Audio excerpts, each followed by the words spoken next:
நெல்லை மாவட்டம் அம்பை அருகே ஓட்டுநர் கட்டுப்பாட்டை இழந்து வயல்வெளிக்குள் அரசு பேருந்து புகுந்த விபத்தில் ஒருவர் உயிரிழந்தார். கூடுதல் விவரங்களை செய்தியாளர் கண்ணனிடம் கேட்போம். கண்ணன், வணக்கம்.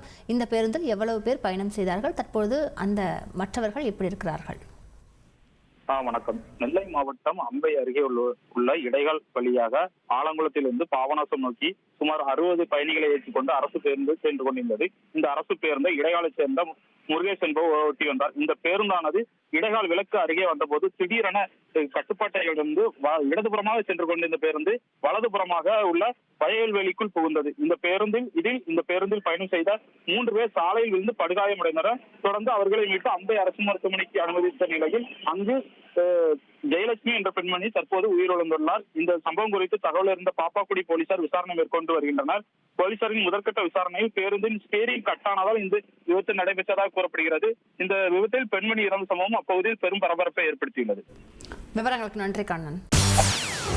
செய்திகளை உடனுக்குடன் தெரிந்து கொள்ள உடனே சப்ஸ்கிரைப் பண்ணுங்க.